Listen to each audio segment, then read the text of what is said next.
ಅಭಿವೃದ್ಧಿಗೆ ಮತ್ತು ಜಿಲ್ಲೆ ನಿಟ್ಟಿನಲ್ಲಿ ಪ್ಲಸ್ ನಮ್ಮ 30-35 ವರ್ಷ ಅಂಬರೀಷನನ್ನು ನಂಬಿಕೊಂಡು ರಾಜಕಾರಣ ಮಾಡಿದವ್ರು ಇರಲಿ, ಅಭಿಮಾನಿಗಳಾಗಿರಲಿ, ಅವರೆಲ್ಲರದ್ದು ಅಭಿಪ್ರಾಯ ತಗೊಂಡು ಅವ್ರು ಒಳ್ಳೇದಾಗಬೇಕು ಅನ್ನೋ ಒಂದು ನಿಟ್ಟಿನಲ್ಲಿ ಈ ಥರ ತೀರ್ಮಾನ ತಗೊಂಡಿರ್ತಾರೆ ಅಂತ ನಾನು ಎಲ್ಲ ಸ್ವಾಭಿಮಾನಕ್ಕೆ ಧಕ್ಕೆ ಉಂಟಾಗ್ತಾ ಇದೆ.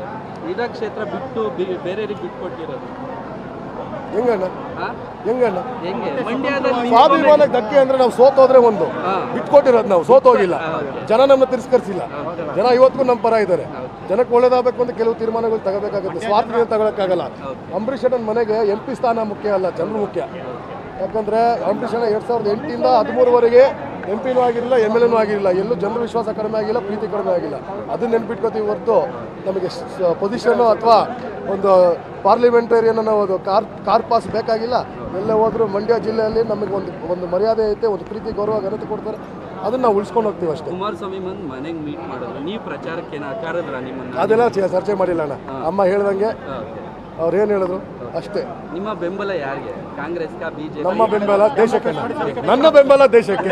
ನಾನು ರಾಜಕೀಯವಾಗಿ ಎಲ್ಲೂ ಗುರುತಿಸ್ಕೊಂಡಿಲ್ಲ, ನಾನು ರಾಜಕಾರಣಿ ಅಲ್ಲ. ನನ್ನ ಬೆಂಬಲ ದೇಶಕ್ಕೆ ಒಳ್ಳೇದಾಗಬೇಕು, ಮುಖ್ಯವಾಗಿ ಮಂಡ್ಯಕ್ಕೆ ಒಳ್ಳೇದಾಗಬೇಕು. ಇದು ಇಷ್ಟಕ್ಕೆ ನನ್ನ ಬೆಂಬಲ. ನಿಮ್ಮದೇ ಮಂಡ್ಯದ ಜನ ಹೇಳಿದ್ರು ಅಭಿಮಾನಿಗಳಿಗೆ ಮತ್ತೆ ಬೆಲೆ ಕೊಡಬೇಕು, ಹಾಗಾಗಿ ಪಕ್ಷೇತರಕ್ಕೆ ಸ್ಪರ್ಧೆ ಮಾಡಬೇಕು ಅಂತ.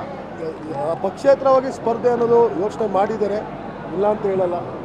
ಬಟ್ ಲಾಂಗ್ ಟರ್ಮಲ್ಲಿ ಇದು ನಮ್ಮ ಜಿಲ್ಲೆ ಅಭಿವೃದ್ಧಿಗೆ ಇದೇ ಬೆಟರ್ ಡಿಸಿಷನ್ ಅಂತ ಅವ್ರು ಬಹಳಷ್ಟು ಜನಕ್ಕೆ ಬಿಜೆಪಿಗೆ ಹೋಗೋದು ಇಷ್ಟ ಇಲ್ಲ ಅಂತ. ಭಾಳಷ್ಟು ಜನಕ್ಕೆ ಹೋಗಿದ್ದು ಖುಷಿ ಆಯ್ತಲ್ಲ ಅಲ್ವಾ?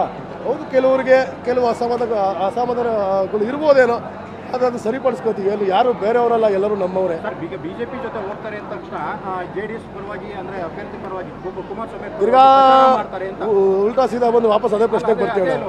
ಅವ್ರೇನು ಹೇಳಿದ್ರಣ್ಣ, ಅವ್ರ ತೀರ್ಮಾನಕ್ಕೆ ನಾವು ಬದ್ಧವಾಗಿರ್ಬೋದು.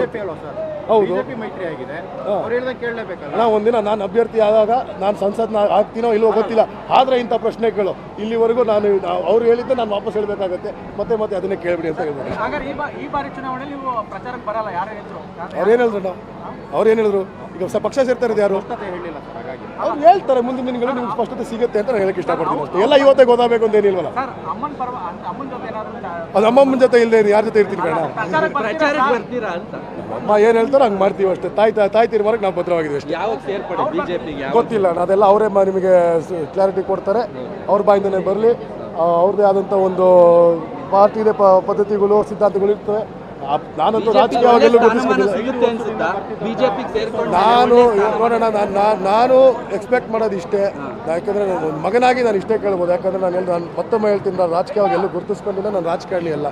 ನಮ್ಮ ತಾಯಿನ ಎಲ್ಲಿ ಗೌರವಾನ್ವಿತವಾಗಿ ನಡೆಸ್ಕೊತಾರೋ, ಅಂಬರೀಷನ ಹೆಸರನ್ನ ಎಲ್ಲಿ ಗೌರವ ಕೊಡ್ತಾರೋ ಅಲ್ಲಿಗೆ ಹೋಗಿ ಅಂತ ಹೇಳ್ತೀನಿ ಹೊರತು ಅದು ಬಿಟ್ಟು ಇನ್ನೇನು ಕೇಳಿಲ್ಲ. 5 ವರ್ಷದಿಂದ ನೆನಪಾಗ್ತಿರ್ತಕ್ಕಂಥ ಅಂಬರೀಷ್ ಮನೆ ಮತ್ತೆ ಕುಟುಂಬ ಈಗ ಅವ್ರಿಗೆ ನೆನಪಾಗ್ತಿದೆ ಅಂದರೆ ಏನು ಅರ್ಥ ಇರ್ಬೋದು ಅಂತ. ಅದು ಅವ್ರನ್ನ ಕೇಳೋಣ, ನನಗೆ ಕೇಳಿದ್ರೆ. ನಿಮ್ಮ ಮನೆಗೆ ಬಂದಿರಲ್ಲ ಸರ್ ನೀವು? ಹೌದು, ಖಂಡಿತ ಇದ್ದರು. ಅಮ್ಮ ಹೇಳಿದಂಗೆ ಹಳೆದಲ್ಲೆಲ್ಲ ಮರ್ತು ಹೋಗಿ ಅಂತಲೇ ಮಾತಾಡಿದ್ರು. ಈಗ ಹೌದು, ರಾಜಕೀಯದಲ್ಲಿ ಇರದೇ ಇರ್ಬೋದು. ಬಟ್ ಕೆಲವರು ಹೇಳ್ತಾರೆ ರಾಜಕಾರಣದಲ್ಲಿ no permanent friends, no permanent enemies ಅನ್ನೋದು ಸಹಜ ಅಂತಾರೆ. ಖಂಡಿತ ನಮಗೇನು ಇದೆಲ್ಲ ಹೊಸ ಅನುಭವನೇ. ಈ ದಿನ ಬರುತ್ತೆ ಅಂತ ನಾವು ಅಂದ್ಕೊಂಡಿರಲಿಲ್ಲ, ಬಹುಶಃ ಅವರು ಅಂದ್ಕೊಂಡಿರ್ಲಿಲ್ವೇನೋ. ಬಟ್ ಸಂದರ್ಭ, ಕಾಲ, ಕೆಲವು ಬದಲಾವಣೆ ಆದಾಗ ಆಗುತ್ತೆ. ಯಾವುದನ್ನು ಅವ್ರು ಬಂದಿದ್ದು ಅವ್ರು ನಮ್ಮ ಮನೆಗೆ ಬಂದಿದ್ದು ನಾವು ವೆಲ್ಕಮ್ ಮಾಡೇ ಮಾಡ್ತೀವಿ. ಯಾಕಂದರೆ ಅಂಬರೀಷ್ ಅಣ್ಣನ ಮನೆ ಅಂದಮೇಲೆ everybody is welcome, all are welcome.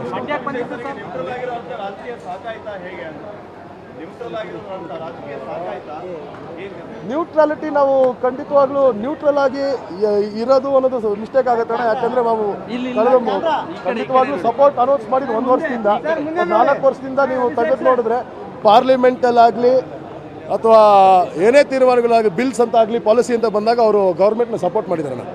So neutral ಅಂತ ಬರಲ್ಲ, she has been with government. Nikhil ಮತ್ತು ಅಭಿಷೇಕ್ ಅವ್ರ ಸಂಬಂಧ ಹೇಗಿದೆ ಸರ್ ಈಗ?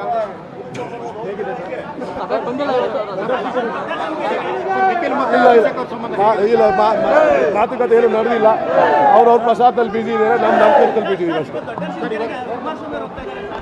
ನನಗೆ ಗೊತ್ತಿಲ್ಲ ಅಣ್ಣ. ನೀನು ಅಭಿಷೇಕ್ ಬಗ್ಗೆ ಕೇಳು, ಸುಮಲತಾ ಬಗ್ಗೆ ಕೇಳು. ಇಲ್ಲಿವರೆಗೂ ನಾನು ಮಾತಾಡ್ಬೋದು. ಸಮಾಧಿ ಪೂಜೆಗೆ ಹೋಗ್ತಾ ಇದ್ದಾರೆ ಸರ್, ನಿಮ್ಮ ತಂದೆಯವರ ಸಮಾಧಿ ಪೂಜೆಗೆ ಹೋಗ್ತಾ ಇದ್ದಾರೆ. ಸಂತೋಷ, ಒಳ್ಳೆಯದು ಅಷ್ಟೇ ಸರ್. Thank you.